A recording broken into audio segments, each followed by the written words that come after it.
Saudara, saling sindir antara dua calon gubernur Sumatera Utara terjadi pada hari pengundian nomor urut.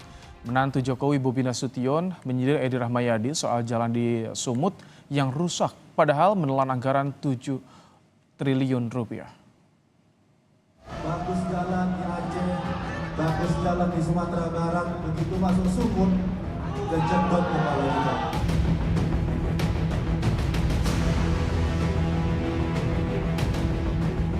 Infrastruktur tadi yang disebut oleh Bobi, itu yang disebut tadi di perbatasan-perbatasan itu jalan nasional, itu jalan-jalannya Jokowi yang belum terselesaikan. Saling sindir soal infrastruktur rusak di Sumatera Utara dilakukan oleh dua calon gubernur Sumatera Utara, Bobi Nasution dan Edi Rahmayadi. Bermula dari menantu Jokowi, Bobi Nasution yang menyindir jalan rusak selama pemerintahan Edi Rahmayadi.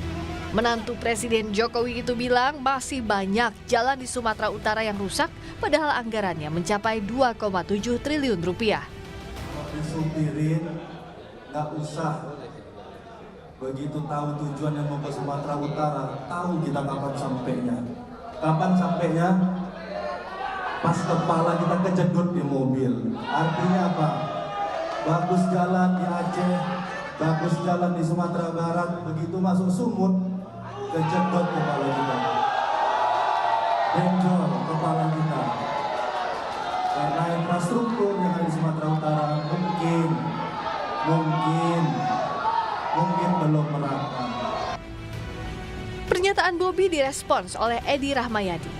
Edi menyebut jalan rusak yang dimaksud Bobi masuk dalam jalan nasional yang jadi tanggung jawab pemerintah pusat. Adalah masalah infrastruktur.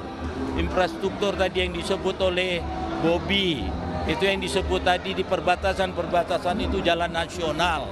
Itu jalan-jalannya Jokowi yang belum terselesaikan. Mulyono. Yang keempat adalah peternakan, pertanian, dan perkebunan. Yang kelima adalah pariwisata. Super prioritas adalah di Danau Toba. Itu yang harus kita selesaikan. Usai penetapan dan pengundian nomor, Komisioner KPU Sumut menekankan soal kampanye damai di gelaran Pilkada Sumatera Utara. Ada dua pasangan calon gubernur dan wakil gubernur yang akan bertarung di Pilkada Sumatera Utara. Pasangan Bobi Surya diusung koalisi Super 10 partai parlemen, sementara pasangan Edi Rahmayadi Hasan Basri Sagala diusung 6 parpol. Yulia Kezia, Dedi Rizky Ginting, Roganda Malau, Kompas TV, Medan, Sumatera Utara. Pilkada Sumut mulai memanas setelah dua calon gubernur saling sindir soal jalan rusak dalam forum pengundian nomor urut dalam rapat pleno KPU. Lantas apakah ini jadi strategi politik awal Bobi Nasution dan Edi Rahmayadi dalam kontestasi Pilgub Sumut? Kita akan bahas bersama dengan Ketua Tim Pemenangan Bobi Nasution, Surya Hinca Panjaitan. Ada juga Wakil Ketua DPD PD Perjuangan Sumatera Utara, Aswan Jaya, dan juga sebagai juru bicara Edi Hasan, dan Direktur Parameter Politik Indonesia, Adi Prayitno. Selamat petang, Bapak-Bapak. Selamat petang. Baik, Bang Hinca, saya pertamain ke Bang Hinca. Ini baru pengundian nomor urut, tapi sudah ngegas nih, Bobi. Apakah ini bagian dari strategi menyerang infrastruktur dari Edi Rahmayadi nih, Bang Hinca? Utara itu punya energi yang cukup untuk menyambut pesta demokrasi, dan itu terasa di mana-mana. Dan ketika tahapan-tahapan sudah dimulai, ditetapkan paslonnya, kemudian cabut nomor undi, dan kemudian diberi kesempatan untuk sambutan. Bang Hinca, izin saya potong, suaranya tadi agak terganggu Bang Hinca. Kita akan perbaiki sambungan audio dengan Bang Hinca ya. Jadi tidak jelas kita menangkapnya di layar Kompas TV, Bang Hinca. Saya ingin beri kesempatan terlebih dahulu ke Bang Aswan. Bang Aswan, kenapa ini Edi Rahmayadi tidak langsung menanggapi di pidato sambutan, tapi menanggapi ketika diwawancara oleh wartawan? Apakah ini bagian dari strategi juga soal disinggung soal infrastruktur ini? Ya, memang cukup bijaksana Pak Edi, dia tidak mau berdebat soal yang bukan tempatnya, karena pada malam itu masih nomor undi dan hanya kata-kata sambutan sebagai pasangan calon yang baru mendapatkan nomor undi. Jadi belum saatnya untuk saling berdebat karena nanti ada jadwal untuk debat masing-masing calon. Makanya dia sampaikan saat sesi konferensi pers saja. Dan memang bicara soal infrastruktur di Sumatera Utara ini menjadi pembicaraan yang menarik karena sebelum Pak Edi menjadi gubernur memang jalan-jalan provinsi terutama di Sumatera Utara ya bisa kita sebutkan ada 380 kilometer itu yang rusak parah maupun rusak sedang.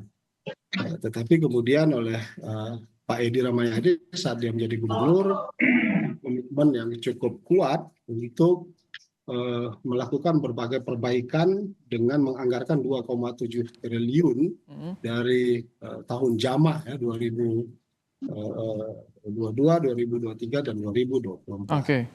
Jadi bagian dari strategi tidak menjawab saat pidato nih. Bang Hinca, bagaimana? Jadi ini kenapa langsung ngegas saat pengundian nomor urut, tidak menunggu kampanye? Ini strategi yang disiapkan oleh Bobi.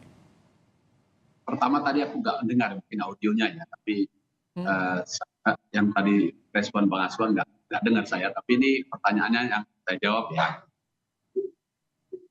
Iya. Halo. Iya, silakan. Silakan Bang Hinca. Ya? Oke. Ya, jadi Sumatera Utara itu punya energi yang cukup dan dalam menyambut pesta demokrasi. Dan ketika tahapan-tahapan dimulai, penetapan paslon, sudah cabut kemudian nomor urut, lalu diberi kesempatan buat pengantarnya atau sambutannya, begitulah cara kami di Sumatera Utara untuk mengangkat isu yang menjadi isu besar kita. Kita harus menyadari bahwa memang jalan rusak di Sumatera Utara yang digambarkan Bobi, baik dari Aceh masuk maupun dari Sumatera Barat, itulah dari Riau, maksudnya itulah masalahnya. Dan karena itu kita ajak menjadi isu besar yang harus kita perhatikan dan seriusi agar kita perbaiki ke depan. Jadi kata sindir di situ kalau boleh saya nyebutnya ini berbalas pantun lah. Ada yang berbalas pantun berbalas pantun tapi langsung menyerang Bang Hinca ya. Nah, kan pantun yang diisi itu kan sedap itu kan. Nah, jadi saya kira tema yang diangkat juga tema publik. Nah, ini kan soal cara nyampaikan. Karena Pak Edi Rahmayadi adalah petahana, juara bertahan, dan Bobi adalah penantangnya, itu kan soal cara saja kan. Dan saya kira Pak Edi dengan sangat baik meresponnya. Nah, karena ini belum beres, aku ingin 2 periode lagi, baru kita bereskan. Kan keren itu. So, nggak ada masalah di situ menurut saya. Nah, substansi itulah yang akan kita bedah, kita jelaskan ke publik, sehingga nanti publik bisa memilih. Nah, yang pasang nomor 1 Bobi Surya atau kalau tadi Bang Aswan singgung kan untuk kampanye ada waktunya, makanya Edi Rahmayadi tidak menjawab ketika pidato sambutan, tapi dijawab ketika wawancara wartawan. Iya, kan enggak apa-apa, toh udah dijawabnya, karena memang ini belum tuntas, maka aku mau periode kedua, kan normal-normal aja itu ya. Biasa aja itu di kita itu, dan kita menikmati tadi malam itu. Ya bayangkan kalau rata-rata air datar, kan nggak seru juga, ya kan. Oke, Mas Adi, Anda melihat sudah ngegas di tahap awal, masih pengundian nomor urut nih. Apakah memang terlihat ini penantang petahana itu harus lebih agresif, Mas Adi, strateginya? Ya, saya kira memang secara prinsip begitulah pilkada itu. Dia mengandung unsur persaingan. Jadi hal-hal yang sifatnya terbuka untuk dikonsumsi oleh publik itu nggak boleh ditutup-tutupi. Sebagai penantang misalnya Bobi, kalau memang ada aurat politik yang mesti ditunjukkan dari kelemahannya Edi Rahmayadi selama jadi gubernur misalnya harus disampaikan secara terbuka. Biarlah nanti publik yang akan menilai. Begitupun misalnya jika ada kelemahan-kelemahan dari Bobi selama memimpin Medan misalnya harus disampaikan juga secara terbuka supaya semuanya terang benderang. Karena ada kecenderungan belakangan ini Mas Ibrahim bahwa pilkada itu ya atas dasar misalnya keteduhan, atas dasar menghindari konflik dan huru-hara, semuanya itu ditutup-tutupi. Justru bagi saya itu adalah pembodohan bagi demokrasi. Jadi hal-hal biasanya harus disampaikan secara terbuka. Kalau itu memang menjadi kelemahan, baik di calon penantang ataupun mantan petahana, saya kira memang harus disampaikan secara terbuka. Jadi apa yang dilakukan oleh Bobi kemudian disambut oleh Pak Edi Rahmayadi adalah satu percakapan politik yang saya kira nanti ini sebagai upaya untuk mempengaruhi pemilih.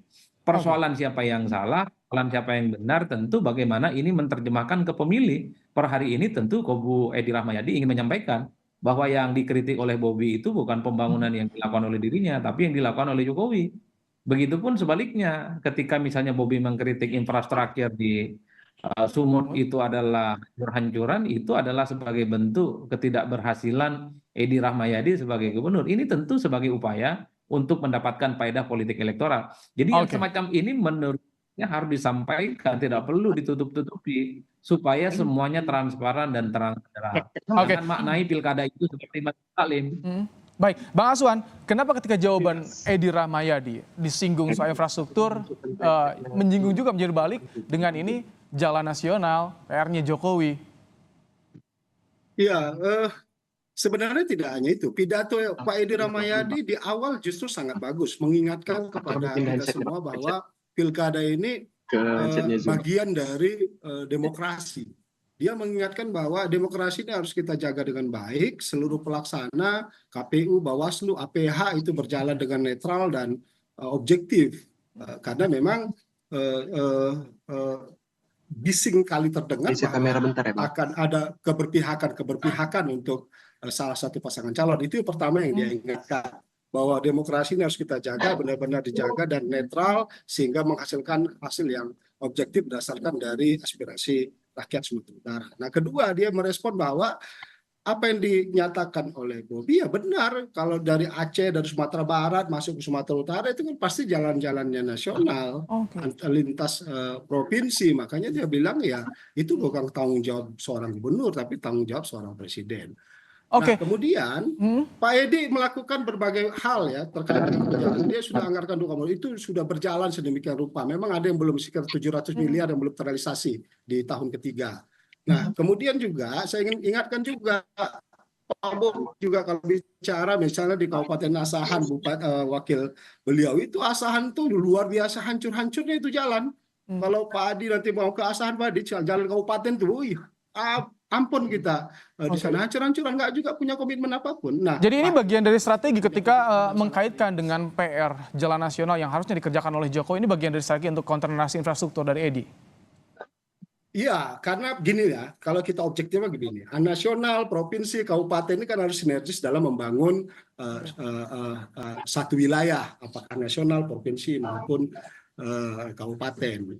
Nah, pembagian tugas ini sudah jelas, penganggarannya juga sudah jelas. Pak Inca lebih hafal itu mana anggaran nasional, mana anggaran provinsi dan kabupaten. Sehingga kritikan-kritikan, masukan-masukan, usulan-usulan itu kan harus di porsinya masing-masing. Oke, jangan kami tangkap. Itu jalan, ya. Ada pembagian tugas yang jelas, provinsi ataupun juga pusat. Bang Hinca, mendengarkan suara kita, Bang Hinca? Ini sambungan audio kami dengan Bang Hinca agak sedikit terganggu. Bang Hinca? Halo Bang Hinca. Baik, kita akan kembali memperbaiki sambungan audio dengan Hinca Panjaitan. Mas Adi, ternyata begitu panasnya soal infrastruktur ini yang akan menjadi amunisi bagi masing-masing kandidat. Ini akan terus terjadi sepanjang Pilkada Sumut ini, termasuk tadi isu netralitas, Mas Adi, yang akan menjadi senjata dari Edi Rahmayadi ini, Mas Adi. Ya, saya kira memang kalau kita bicara Pilkada Sumut ini pasti akan selalu menarik ya, bahkan cukup panas ya sampai nantinya pencoblosan 27 November. Karena memang sebelum pendaftaran sekalipun, ini perang terbuka antara dua kubu kan sudah sering terjadi. Statement Pak Edi Rahmayadi mengatakan jangankan anak presiden atau jangankan menantu presiden, ada keluarga dengan malaikat pun siap dilawan. Ini kan perang terbuka. Makanya tidak mengherankan ketika Bobi mengkritik soal infrastruktur yang dinilai sebagai ketidakberhasilan dari Pak Edi Rahmayadi. Pak Edi Rahmayadi kan juga nyerang balik bahwa itu adalah sebagai bentuk kegagalan Jokowi sebagai besannya dari Mas Bobi. Ini menurut saya adalah perang narasi dan perang opini yang saya kira memang ke depan pastinya eskalasinya akan semakin meningkat. Karena apapun judulnya, ini kan menyangkut soal Kim Plus dan non-Kim Plus. Apapun ya, Bobi ini adalah didukung oleh mayoritas partai politik. Di situ juga ada variabel-variabel pilpres yang saya kira per hari ini residunya nggak sepenuhnya hilang. Dan PDIP yang ditinggalkan sendiri menjadi penantang yang kemudian per hari ini juga melakukan gerakan politik yang konsolidatif ya. Untuk melakukan pemenang untuk mengalahkan Bobi Nasution. Jadi bagi saya Sumut ini merupakan salah satu pilkada yang relatif menarik ya dibandingkan dengan wilayah-wilayah yang lain. Karena ini jadi head to head, menyangkut keluarga besarnya presiden, menyangkut juga di situ ada PDIP yang saya kira memang tensi politiknya tidak akan biasa-biasa saja. Saya terus terang sebenarnya agak kaget dengan pernyataannya Mas Bobi yang menurut saya agak sedikit kalem dalam banggaan saya karena ini adalah pembukaan. Tapi langsung gaspol, ini kan menunjukkan betapa eskalasi dan persaingan politik di Sumut ini tidak Panas. panas, Panas ya.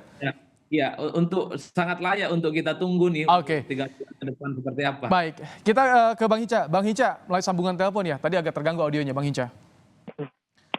Bang Hinca. Halo. Halo. Halo. Bang Hinca, Ya, ketika disinggung soal infrastruktur, di counter narasi dengan dikaitkan ini PR Jokowi juga yang belum selesai karena ada pembagian tugas-tugasnya kalau soal infrastruktur.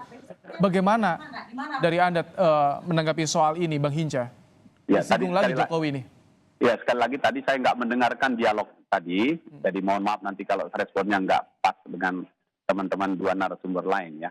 Tapi inti yang mau saya sampaikan tadi malam itu adalah, beginilah kita mengangkat isu publik di mana Pak Bobi sebagai penantang terhadap petahana. Saya kira kan itu teori yang sederhana saja ya. Dan saya kira Pak Edi Rahmayadi juga meresponnya dengan baik karena ini masih gagal, belum selesai. Ya aku mau teruskan, normal saja. Dan sebaliknya, Mas Bobi mengatakan kalau begini Anda gagal, karena itu kita harus perbaiki dan ya gantilah dulu. Kira-kira begitu. Ini bahasa-bahasa di Medan itu memang begitu berbalas pantunnya dan dijawab juga. Dan kita happy-happy saja, pulang selesai. Nah, nanti selama beberapa hari ke depan, 60 hari kampanye ini, tentu akan dibuka lebih detail datanya. Yang mana jalan nasional, yang mana jalan provinsi, yang mana jangan gitu. Nah, paling tidak isu publik yang pertama diangkat itulah isu penting dalam pilkada ini. Nah, karena itu ingin mengingatkan masyarakat, mari ini isu kita bersama, baik masuk dari Riau maupun masuk dari Aceh, ini soal jalan, soal kita. Nah, selama 5 tahun Pak Edi, menurut kami gagal, meski sudah ada uang 2,7 triliun. Nah, nanti pada debat lagi akan kita buka lagi karena waktunya sangat singkat. Tapi nggak apa-apa, kita mulai kan itu biasa aja. Diapresiasi tentunya ini kalau soal adu gagasan, adu visi misi program dan dimulai besok hari kampanye untuk merebut hati rakyat akan dimulai. Terima kasih Bang Hinca, terima kasih, Bang Aswan, Mas Adi, terima kasih Bang Aswan, telah bergabung bersama kami di Kompas Petang sore hari ini. Terima kasih.